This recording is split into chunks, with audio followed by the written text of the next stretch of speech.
राष्ट्रीय कांग्रेस सेना परिवार अंबेडकरवाद, संविधानवाद, इंसाफ और बराबरी के अलमबरदार बड़े भाई बामन मेश्राम साहब की कॉल पर आज यहाँ पूरे देश के कोने कोने से आए हुए सभी अंबेडकरवादियों को, सभी संविधानवादियों को, सभी देश के रक्षकों को मेरा जय भीम, जय भारत, जय संविधान और अस्सलाम वालेकुम व रहमतुल्लाह। इस लड़ाई को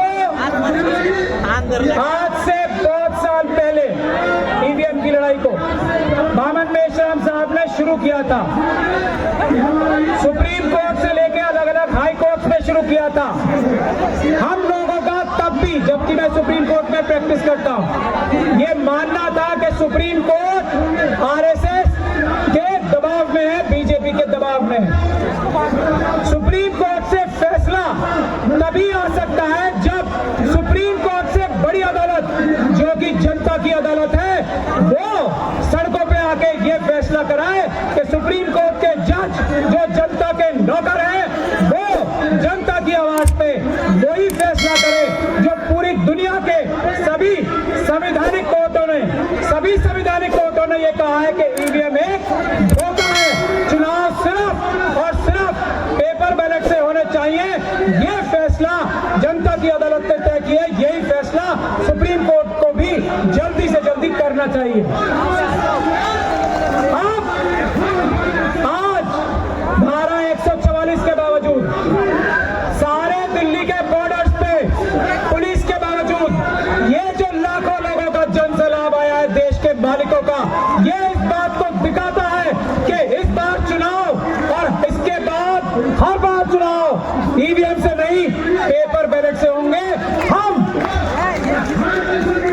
अगर बामन मेश्राम साहब और यहाँ बैठे हमारे सभी साथी, हमारे ईवीएम हटाओ संयुक्त मोर्चा के भी सभी साथी यहाँ पे मौजूद हैं, हमारे देश से कोने कोने से आए हुए बहादुर नेता, जो असली नेता है, वो ये सभी मौजूद हैं।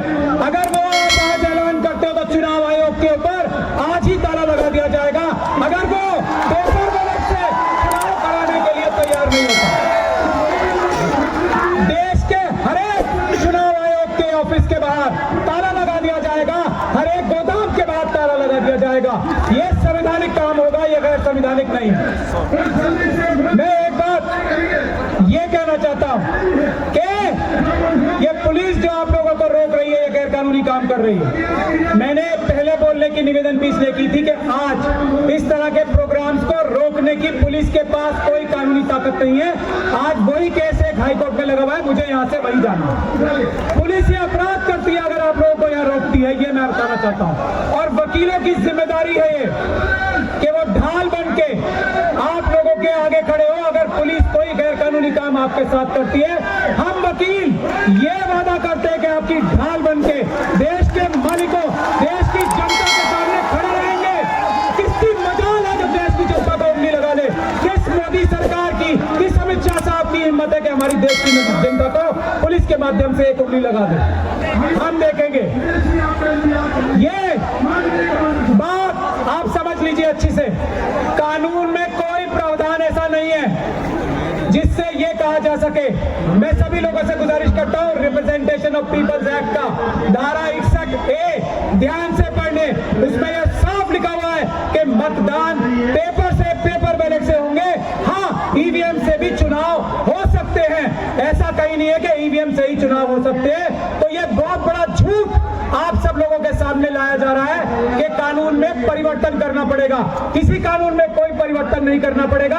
पेपर बैलेट से चुनाव होना भारत के संविधान में ही नहीं, भारत के कानून में जो पार्लियामेंट ने पास किया है, धारा 61A, मैं सब लोगों को बता रहा हूं, ध्यान से पढ़ लें। एक बात ये, दूसरी बात ये, हम इस बात का ओपन चैलेंज कर चुके हैं, आज तक कोई सामने नहीं आया। बामन मेश्राम साहब ने भी 20 बार किया है। चुनाव पेपर बैलेट से जल्दी होता है। इस चैलेंज के सामने आज तक मोदी सरकार का कोई नहीं आया हमारे सामने। चुनाव सस्ता पेपर बैलेट से होता है, चुनाव सुरक्षित पेपर बैलेट से होता है। इसका कोई जवाब किसी के पास नहीं है। ईवीएम धोखा ही धोखा है। ईवीएम से चुनाव महंगा होता है, ईवीएम से चुनाव देर से होता है, और ईवीएम से सारे बैलेट पेपर्स, सारे बूथ एक साथ लूटे जा सकते हैं। ऐसा ईवीएम का धंधा है, गोरख धंधा। तो हम यही कहना चाहते हैं, हमारी एक छोटी बहन डॉक्टर रितु भी एक लड़ाई लड़ रही है यूनिवर्सिटीज में। मैं ये चाहता हूं बावन मेश्राम साहब से भी और आप सब से भी, यूनिवर्सिटीज में भी ये ईवीएम की लड़ाई बुलंद होनी चाहिए। और उसके लिए हम लोग सब हमारे डॉक्टर रितु जैसे बहनों से और स्टूडेंट से कहें कि स्टूडेंट यूनिवर्सिटीज में ताले लगा दें, क्योंकि अगर ईवीएम से चुनाव होगा तो यूनिवर्सिटियां वैसे ही बंद कर दी जाएंगी। हम स्टूडेंट से देश के आह्वान करते हैं वो करें। और मैं आखिरी दो बातें कह के अपनी बात खत्म करना चाहता हूं। पहली, ये हम लोगों की लड़ाई नहीं है, ये देश की जनता ने अपने ईमानदार नौकरों को, हम सबको ये आदेश दिया है कि उठो और ईवीएम को खत्म कर दो, पेपर बैलेट से चुनाव करो। ये देश की जनता का आह्वान है, देश की जनता का आदेश है। किसी नौकर की, किसी बेईमान नौकर की, किसी प्रधानमंत्री जो बेईमान नौकर हो चुके हैं, किसी होम मिनिस्टर की जो बेईमान नौकर हो चुके हैं, किसी सुप्रीम कोर्ट के जज की अगर वो ईमानदारी से फैसला नहीं करते, किसी चुनाव आयोग की जो बेईमान नौकर हो चुके हैं, उनकी ताकत, औकात और हिम्मत नहीं है कि पेपर बैलेट से चुनाव न करने दे, ईवीएम से चुनाव कराने की जरूरत करे। ये ऐलान करते हैं हम देश की जनता की तरफ से। दूसरी और आखिर बात, ईवीएम के खिलाफ हम भारत के संविधान और कानून के माध्यम से, हम अपने खून से आसमान पर ईवीएम से आजादी लिख देंगे, क्रांति लिख देंगे। चुनाव सिर्फ पेपर बैलेट से होंगे, हम अपने खून से आसमान पर पेपर बैलेट लिख देंगे। जय भीम, जय